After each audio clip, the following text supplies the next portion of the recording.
Good morning. We are fortunate enough to be here with our pastor, Father Breen, this morning, and we're going to speak with Father about a couple of questions concerning our church today. Good morning, Father. How are you? Doing well. It's nice to be with you, and I hope you're doing very well. Doing well. It's good to have you here.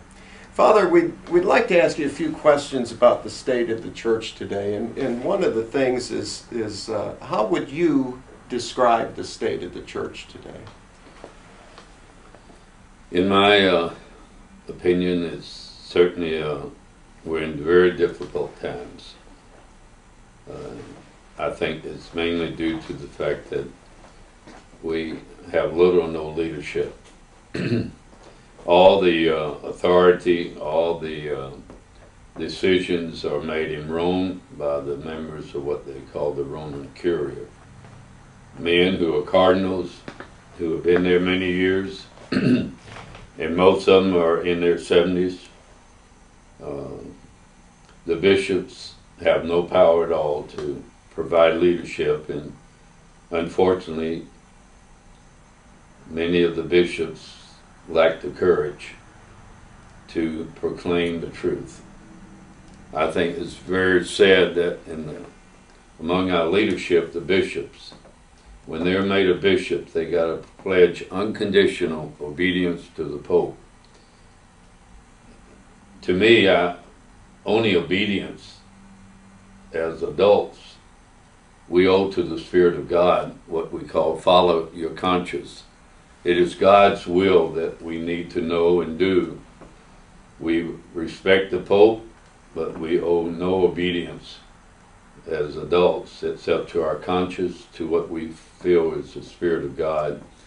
And right now the state of the church is really one without real leadership and under the domination of one person in Rome, surrounded by a group of maybe a dozen cardinals who are not relevant to the needs of the church at all.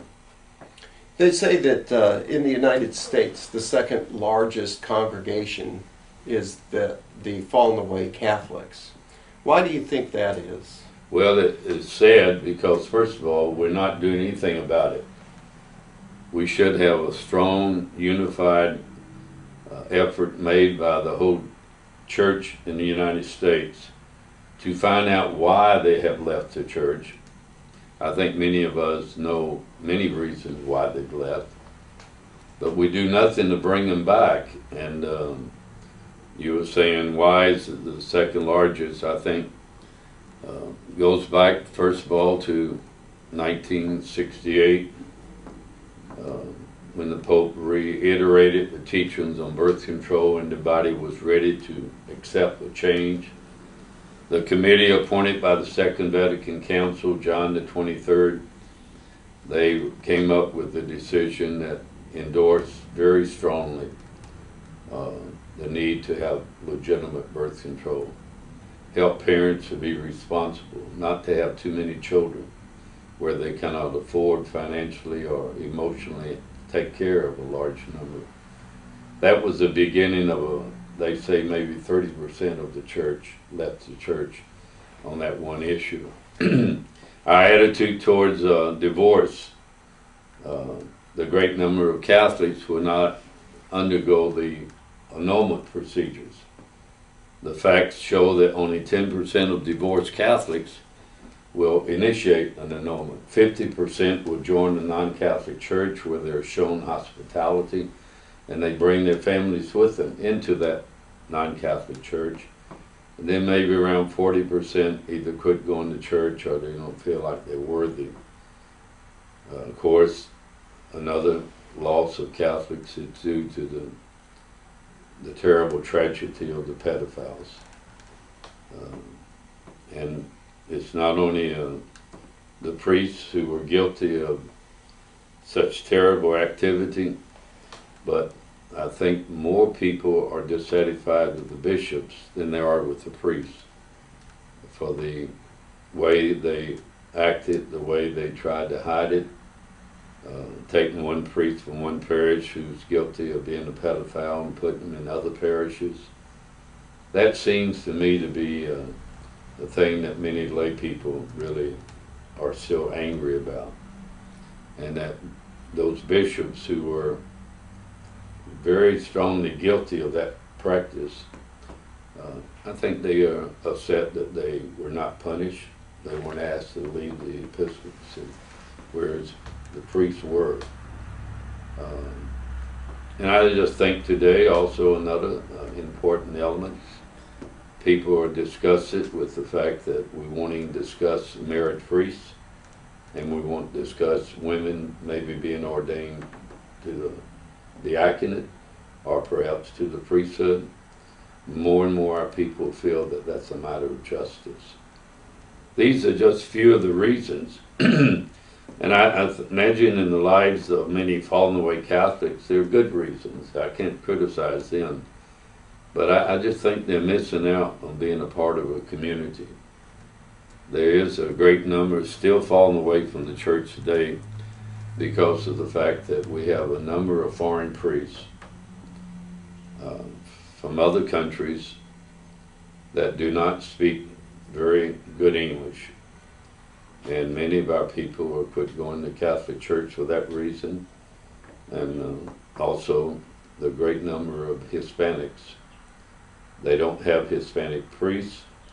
And I think all around the country, those Hispanic people are joining Protestant churches by the thousands and by the millions, really. So I think that's why there's such a large number.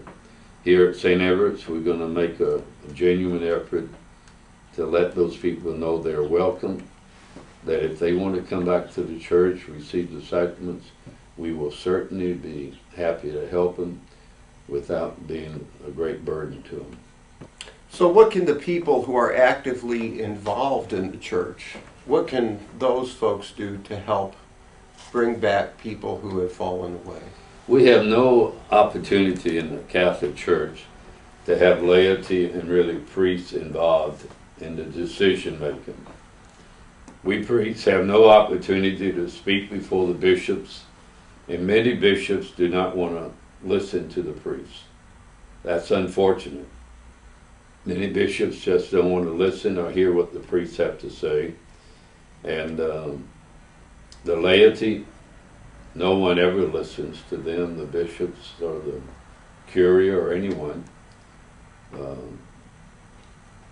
I think that here in America, I would like to see laity get organized and start a petition drive to have married men ordained, priests. And we're very inconsistent. We will say no Catholic people to be married who will be priests, but yet we take priests from the Episcopal Church and maybe one or two others, and even though they're married, they can become Catholic priests. And the reasons why a number of those men are joining the Catholic Church, not because the Catholic Church is so wonderful and outstanding. The facts show that they're leaving their churches because they're angry about women being ordained, priests. They're angry over maybe a bishop being homosexual that was consecrated a bishop. So they're angry at the church and they're joining ours, and that's not always the kind of men that we want. Those are the main, I think, reasons why so many have left the church, and therefore the second largest number of Christian people. So when we talk about maybe the laity doing something possibly to help bring people back, maybe inviting them, like you always say, to the invite them and tell them they're welcome. And for Catholic people who really love the church, go out and invite those people to come back to the church, because I think it's not just for the sake of the church, but I think we're best when we are a part of a community. Mentally and spiritually and psychologically, we're healthy when we really belong to a community. And that's what you hope the church is, a community of all kinds of people with differences, but all who are loved by the Lord, and all who love God's people. And that, as I say, if they would organize a petition, if they would call the bishop, write him letters, and I mean be very committed to it, and demand a change. It's just so sad that when the bishops meet twice a year, and that takes time and it takes money for those two meetings, and yet they're so afraid of Rome that they won't even discuss married clergy. They won't even discuss the issue of celibacy and non-celibacy. And that to me is a real weakness on the part of our leadership. It's very sad because it's very painful for so many people. So if you had a dream, a good dream about what the church would be like in 5 years, some of the things that you would like to see happen. Well, I like to see the Pope. You know, it took John Paul, what, 100, 300, 500 years to make an apology on behalf of the mistake with Galileo, the Inquisition, the Crusades. We're not able to wait for this Pope or the next Pope to wait another 100 years to say we made a mistake on birth control, or the fact that we do allow women to be at least deacons in the church, and for men to be married and to be ordained priests. As I say, to have Hispanic men ordained priests who are married, we wouldn't lose so many Hispanics. And we're losing them, as I said earlier, so many of them, because there's no Catholic priests there to organize, to have a community. And to have men, deacons, especially today, many of them are qualified to be priests, pastors, and it would also give us a better quality.